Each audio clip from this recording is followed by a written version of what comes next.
perfect wealth, perfect fame, perfect renunciation. You want to have so many perfections. But this material body is incapable of attaining any of those perfections. Or even if you manage to attain them somehow or other, they'll only be temporary. And time will take them away. Here we are back again where we started out.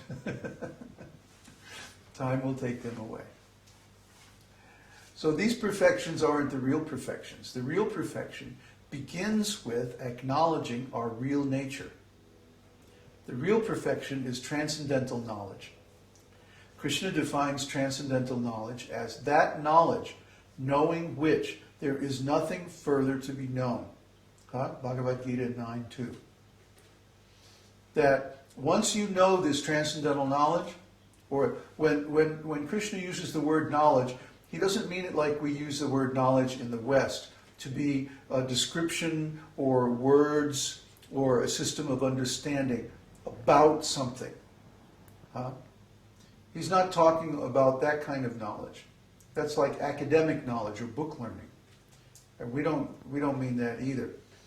When Krishna says knowledge, or we say knowledge, especially knowledge of the absolute truth, we mean direct perception, pure consciousness. That's real knowledge. Real knowledge does not require book learning, although book learning can help. If you read the scriptures and you study these teachings, that can definitely help you attain this knowledge. But the actual knowledge itself is beyond all of this. That doesn't negate the descriptions in the Shastras, scriptures. It doesn't negate the teachings of the self-realized soul. It actually confirms them. That this teaching or this knowledge is beyond all commonly accepted types of knowledge. Like religious knowledge, scientific knowledge, academic knowledge, philosophy, even religion. Krishna says, Sarva dharman parityaja. Give up all kinds of religion. Mam ekam sharanam vraja. And just surrender to me. That's the conclusion of Bhagavad Gita. If we just surrender to Krishna, then aham tvang sarva papebhyo mokshaya shyami. I will relieve you from all sinful reactions. Ma shuchaha. Do not fear. In other words, don't fear, don't doubt. This process is the way to attain real knowledge. By surrendering to Krishna, Krishna is already supplying everything. You think he won't supply us with transcendental knowledge if we ask for it? Of course he will. But we have to be ready to receive it. And that's our problem. We want to keep all of our options. Remember, Neville and I had some long conversations about this. How people instinctively want to hold on to all their options. They don't want to let go or close the door on any of their possibilities, even if they don't intend to actually use them. It's a fact of human nature. People hate to give up the opportunity or the option of doing this or that, even if they never intend to actually do that. They just want to have it, to know that it's there. But taking up transcendental life means renouncing forever the material life. Just like when somebody takes sannyas or Babaji initiation, they give up forever the possibility of marriage.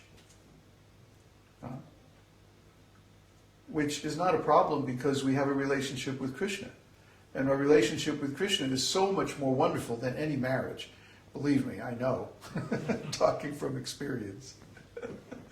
That it's so much more satisfying and so much more perfect that you can't even compare the two. They're not even on the same playing field. So we don't think of it as a loss. Oh, I have to give up marriage. Oh, how terrible. No, it's like, well, so what? Who needs that anyway?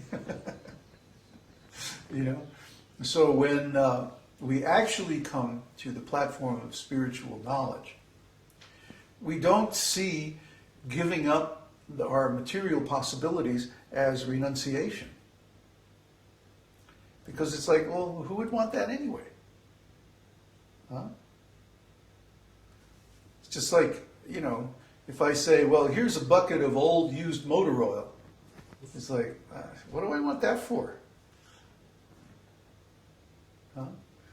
Or something, equally disgusting. What's the value of that anyway? A person in transcendental knowledge sees like that. What's the value of material wealth, or material beauty, or material knowledge, or position, or power, or any of that stuff? Huh? What's the value of it? Even if I accept it, then I have to fight to hold on to it, and ultimately it's going to go away by the force of time. So why should I even get involved? Why should I even take the first step toward it by desiring it? Better to just let it go. Just leave it alone. We don't become hung up either on acceptance or rejection. See? We don't say, oh, you have to give up sex life, it's evil, it's bad, it's terrible, and rant on and on and on about it. No. Sex life will go away by itself once you realize love of God and how much more satisfying it is. And this is what we're really looking for. Once we find this love, then all these other actually illusory forms of love just seem to be ridiculous. We see the shortcomings, we see the imperfections of these other kinds of love. So those who are coming close to Krishna, especially for the first time, their minds are completely overwhelmed. What does he say? Āvega. Definition. Agitation, excitement, tremendous outburst of emotion, and bewilderment of the heart. Huh? It's like you want to express yourself in all these different ways at the same time when you first see Krishna. It's like you can't get it all out because there's all these things that.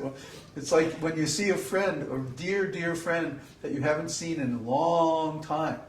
It's like all these emotions come out all at once, and you're like tripping over yourself, trying to express them all. So it's like that when you see Krishna. You can't describe. I can't describe anyway. Maybe some great poet could describe how wonderful it is, but I can't. One more. Unmāda. Unmāda. The definition of unmāda, it's loosely translated madness, but it's transcendental madness. Bewilderment of the heart that arises from extreme bliss, calamity, or acute separation is called unmāda.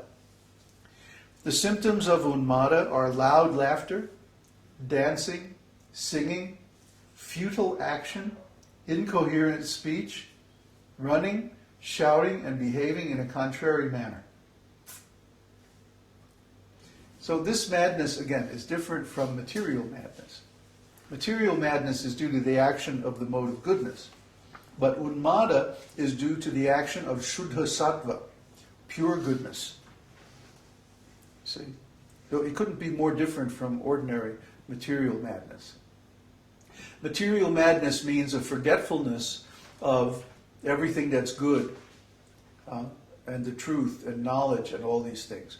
But unmāda means that one forgets about everything else except Krishna. And even if one is in a separation from Krishna, then one comes in contact with Krishna through remembrance. And there's many, we'll get to your question, there's many examples of this in the scriptures. That both when the gopis met Krishna and when they were separated from Krishna, at both times they expressed symptoms of unmāda. And they began to sing, dance, imitate Krishna's pastimes, they basically they started speaking to animals and trees, and demonstrated all these symptoms of craziness. But it was all transcendental because it's all in relationship with Krishna. There's a painting that we have. All the gopis are in the garden, and it's going weird. There's one gopi standing on the gopi's shoulders going... Yeah. I am Krishna. Yeah. This is unmāda. It's not something that we want to talk about a lot because it's a very, very high symptom of transcendental love for Krishna. Not everyone can understand this. In fact, very few people can understand it. But we want to, for sake of completeness, we want to mention it. Unmāda is one of the symptoms of mahabhava. Mahabhava is when many bhavas arise in the heart all at once.